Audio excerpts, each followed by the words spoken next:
化训练中最引人注目的还属国产航母山东舰的最新动态。2020年12月21号，海军新闻发言人刘文胜海军大校介绍，中国海军山东舰航母编队12月20号顺利通过台湾海峡、赴南海相关海域开展训练。发言人刘文胜表示，山东舰入列服役1年来，顺利完成舰载机起降、实际使用武器、作战系统调试等任务，编队体系作战能力在试验训练中不断提升。这次组织山东舰航母编队跨区机动训练是根据年度计划做出的正常安排，今后还将根据训练需要继续组织类似行动。目前，中国山东舰和辽宁舰2艘航母都已先后前往南海进行训练。评论员曹卫东指出，南海海域宽阔，常出现风大浪高海况，这对于航空母舰这样的大型海军作战平台而言，为其军事训练创造了良好的自然环境，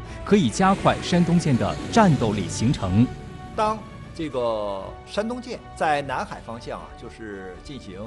训练的时候呢，它就可以和这个舰艇比如说驱逐舰、护卫舰，还有潜艇这个核潜艇还有常规潜艇进行舰的配合以及舰机的配合，因为航空母舰上搭载了大量的舰载机，它可以在这个空域里边就是进行相关的起降训练，所以它可以进行的这个军事活动内容非常多。还有一种就是红蓝的对抗就是你航母编队和另一个航母编队或者是水面舰艇编队进行这种就是背靠背的演习训练，那么这也是提升我们的战力。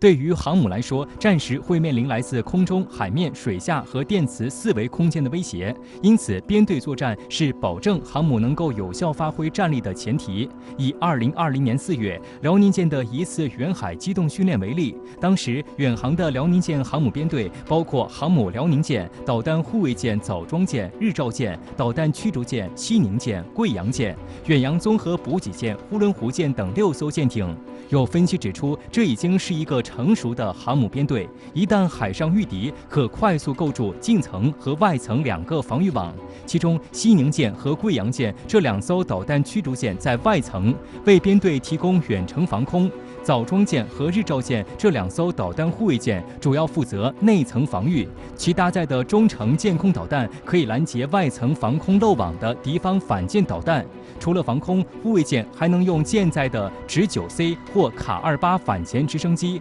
垂直发射的反潜导弹实施反潜作战。与此同时，辽宁舰航母本身搭载的歼15舰载机也能随时起飞，应对空中威胁。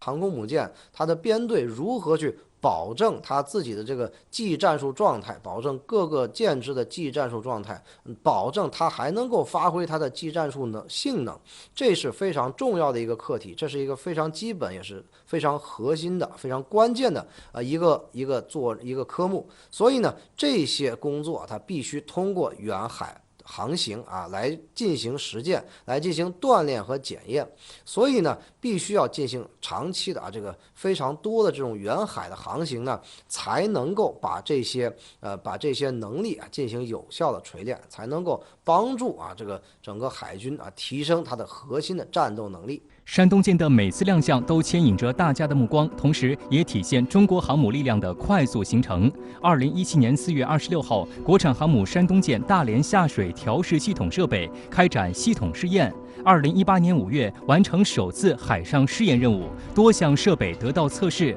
2019年11月17号顺利通过台湾海峡、赴南海相关海域开展科研试验和例行训练。2019年12月17号，山东舰海南三亚某军港交付海军。2020年5月29号，首次航行训练画面曝光，歼15舰载战斗机腾空而起，山东舰上演航母 style。2020年9月24号，国防部新闻发言人谭克飞证实，山东舰完成海上试验。1个月后，山东舰舰长来义军在接受记者采访时介绍，入列以来，山东舰聚焦实战，扎实开展航空保障、损害管制、应急处置等训练，从严从难摔打部队，加强人与装备的有机融合，不断推动首艘国产航母战斗力建设向前迈进。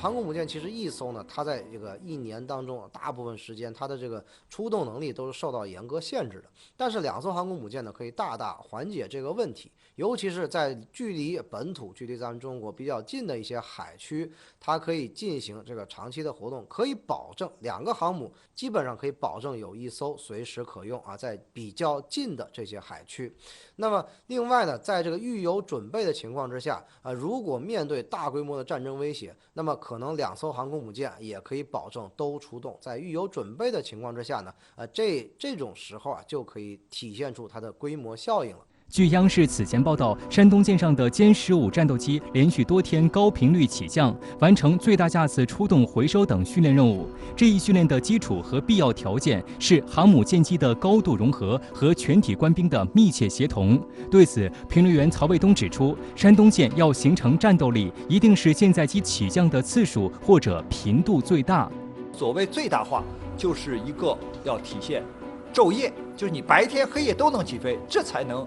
起飞的飞机的架次多。还有一个呢，就是在一定的时间内，比如说是1个小时或者2个小时这个时间里边，你能够起飞降落多少架飞机，这个也体现了你使用舰载机的这种效率。此外，连续多天高频次的舰载机起降，也更能体现山东舰的实战能力。为什么要连续几天呢？因为我们知道，你武器装备在使用的过程中，往往会有一些损耗，比如说出现了故障，比如说被对方这个击落击伤了，那你要有个维修所以你连续的起飞，说明了就是你有不停的有这种平台来执行相应的任务，那么你的维修保障能力也非常的强，所以它要进行这种在固定时间内大量的起降这种舰载机。还有一个呢，就是在连续几天的时间里面，连续的高强度的使用这种舰载机，这样呢就是更符合未来军事需要，或者是说这种军事行动的要求。